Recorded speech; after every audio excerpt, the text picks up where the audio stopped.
Parents, if you have a school going child, then you need to watch this video and watch it right till the end. See, schooling is an investment not only of money, there's a lot of time, effort and energy that goes into it. बच्चे के पूरे 14 साल और उसके साथ आपका time और effort और मनी तो जा ही रहा है, पर ये इन्वेस्टमेंट हर किसी को सेम रिटर्न नहीं देता। और वो क्यों होता है? वो इसलिए होता है because somewhere as parents we tend to go wrong with certain basics. In this video, we're going to talk about all those basics that you need to follow if you want this investment of schooling to give your child maximum benefit. Hi parents, I'm Preeti Vaishnavi. I'm a certified parenting coach. I'm an early childhood educator and I run a school myself in the city of Gurgaon. If you haven't subscribed to my channel, please do that. Do press the bell icon as well, as I drop a video almost every week.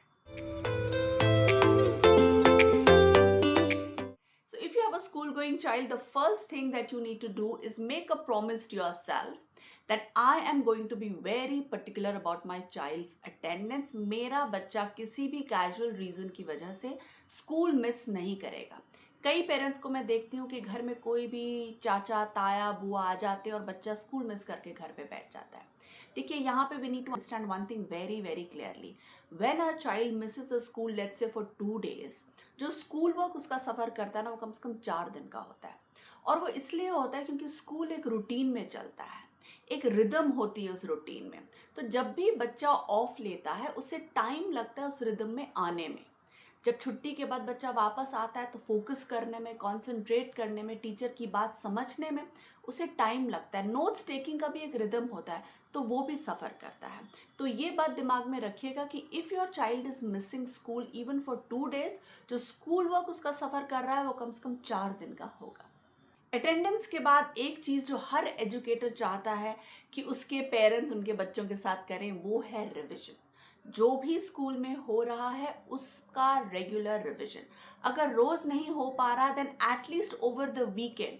और weekend पे भी अगर बच्चा is resistant to sitting and studying and reading and learning, then a casual discussion at least should be had on all the topics that have been done through the week. आप देखेंगे कि जो भी बच्चा स्कूल में करता है उसका रिटेंशन बच्चे के दिमाग में, उसकी मेमोरी में कंसिडरेबली इंक्रीज होगा अगर रेगुलर रिविजन होगा. और ये कहने की बात नहीं कि उनकी परफॉर्मेंस डेफिनेटली स्कूल में बेटर होगी. अटेंडेंस और रिविजन के बाद में बहुत ज़रूरी है कि बच्चा जब स्कूल पहुँचे वो एक सही फ्रेम ऑफ माइंड के साथ पहुँचे हर दिन सुबह. कई फैमिलीज़ में मैं देखती हूँ काफ़ी कियोस और काफ़ी कमोशन होता है सुबह. जब कियोस और कमोशन से निकल के बच्चा स्कूल आता है ना, तो कम से कम 2-3 पीरियड लग जाते हैं उसको अपने आप को गैदर करने में and to get the energies above and then understand what the teacher is saying. तो कहीं पे as parents you have to ensure that when child leaves home in the morning, he is in the right frame of mind, he is in a peaceful state of mind, he is in a happy state of mind. तो इसका हमें ध्यान रखना बहुत ज़रूरी है. अब सुबह हमारा रूटीन बिना कियोस और बिना कमोशन के हो, तो इसके लिए एक दिन पहले you have to inculcate this discipline in your child कि सारी स्कूल की चीज़ें एक दिन पहले आपने ऑर्गेनाइज करके रखनी है.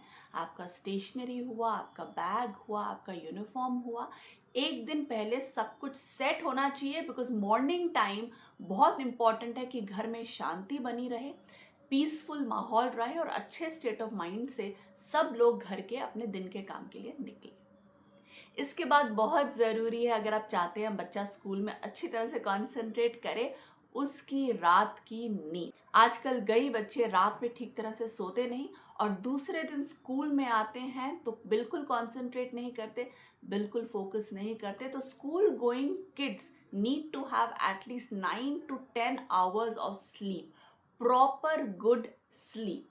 तो ये बहुत ज़रूरी है. And as parents you have to ensure that this sleeping routine as well, this sleeping rhythm does not have too many breaks in between. इसके बाद बहुत ज़रूरी है जो हमारा स्क्रीन टाइम होता है. बच्चे का screen time has to be within the prescribed limit. 2 घंटे, 3 घंटे, 4 घंटे अगर आपका बच्चा स्कूल से जाके स्क्रीन करेगा, then obviously whatever has entered the brain during the morning hours will not remain there. So you have to ensure कि उनका जो स्क्रीन टाइम हो मिनिमल हो, प्रिस्क्राइब लिमिट के अंदर हो. प्रिस्क्राइब लिमिट जो है वो 30 मिनट से 1 घंटा है for any school going kid. तो इस बात का हमें ध्यान रखना बहुत ज़रूरी है। इसके बाद एक बहुत ज़रूरी चीज़ जो आपने एक स्कूल किड के साथ करनी है वो है, you have to keep your channels of communication open with your child. See, school बच्चा जाता है सिर्फ एकेडमिक लर्निंग के लिए नहीं, a lot of social learning and emotional learning also happens. And nowadays, because of social media, it is very important that we have an open channel of communication with our child. वो दिन भर school में क्या कर रहा है, किसके साथ घूम रहा है, कौन उसके फ्रेंड्स हैं, इस पे प्रॉपर नज़र रखना बहुत ज़रूरी है।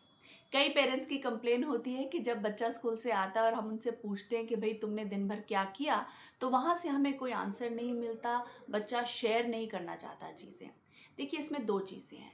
नंबर वन, जो आप क्वेश्चंस बच्चे से पूछ रहे हैं, make them a little specific.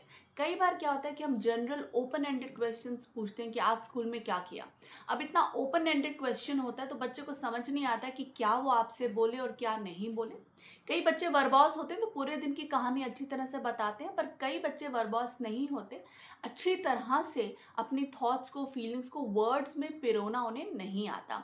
तो ऐसे बच्चों से स्पेसिफिक क्वेश्चंस पूछिए कि आज आप लंच टाइम में किसके साथ बैठे थे, आज इंग्लिश मैम ने क्या बार बोला, आज क्या पढ़ाया, आज गेम्स पीरियड में आपने कौन सा गेम खेला। तो जब हम ऐसी स्पेसिफिक चीज़ें बच्चे से पूछेंगे तो आंसर रेडली आएगा। और दूसरी चीज़ है कि बच्चा हमसे शेयर नहीं करना चाहता। ये दोनों चीज़ें बिल्कुल अलग है। एक है जिसमें बच्चा आपसे अपनी थॉट्स और फीलिंग्स एक्सप्रेस नहीं कर पा रहा क्योंकि उसको वर्बली वो चीज़, वो स्किल उसमें नहीं है। दूसरी चीज़ है कि बच्चा आपसे शेयर नहीं कर रहा। अगर शेयर नहीं कर रहा तो ये देखिए कि आपका जो आपके बच्चे के साथ रिलेशनशिप है वो किस तरह जा रहा है, किस तरफ जा रहा है। थोड़ा बच्चे के साथ टाइम स्पेंड करिए। मेरा पेरेंटिंग प्रिंसिपल कहता है कि चाहे आपका बच्चा 2 साल का हो या 18 साल का, you need to spend about 40 minutes of your day time with your child, just having fun things, normal conversation, normal एक दिन भर की दिनचर्या में क्या क्या उन्होंने किया, आपने क्या किया, एक दूसरे से हम जनरल बात करें। बहुत ज़्यादा क्वेश्चंस, बहुत ज़्यादा इंटेरोगेशन लिटरली बच्चे से नहीं करनी चाहिए, because then they tend to go on a back foot. You can have fun time, you can discuss about movies, you can discuss about books, you can discuss about friends, और इस casual conversation में करते करते you can also ask a couple of questions about the schooling environment. In fact, कई बार बच्चा अपने आप चीज़ें शेयर करेगा once he gets that comfort with you. तो अगर बच्चे की तरफ से शेयरिंग नहीं आ रही है, बच्चे की तरफ से कॉन्वर्सेशन नहीं आ रही है, तो स्पेसिफिक क्वेश्चंस और दूसरा अपना जो आपका कनेक्शन है बच्चे के साथ उसको चेक करना बहुत ज़रूरी है। Last but not the least, अगर आप चाहते हैं कि सारे स्कूलिंग का बच्चे पे अच्छा अफेक्ट हो, बच्चा सारी एक्टिविटीज़ में पार्टिसिपेट करे, अच्छी तरह से उसकी लर्निंग हो, तो बहुत ज़रूरी है कि घर के एनवायरनमेंट को बिल्कुल पीसफुल और हैप्पी रखना है। कई बार हम देखते हैं कि जब बच्चे स्कूल आते हैं बिल्कुल लॉस से इधर उधर घूम रहे होते हैं, स्कूल में कॉन्सेंट्रेट नहीं करते, बहुत नॉटी होते हैं, काफ़ी प्रैंक्स प्ले करते हैं। जब उनसे हम बात करते हैं तो रियलाइज़ होता है कि घर का एनवायरनमेंट बहुत डिस्टर्ब्ड है, और अपने आप को उस डिस्ट्रैक्शन से दूर रखने के लिए they tend to get naughty and they play prank and do not concentrate in the class. तो कहीं पे घर के एनवायरनमेंट को चेक करिए, पीसफुल है, हैप्पी है, डिस्टर्ब तो नहीं है बहुत ज़्यादा, क्योंकि घर में डिस्टर्बेंस होती है तो बच्चे के स्कूलिंग पे डेफिनेटली उसका असर होता है। I hope you find this video useful. जितनी भी बातें मैंने बोली हैं उसे दिमाग में रखिएगा, because we want schooling to be the best part of our child's life. If you have not subscribed to my channel, please subscribe it and do share this video with all your other friends who've got school going kids. I'll see you next week. Till then, bye bye, take care, and have a good week ahead.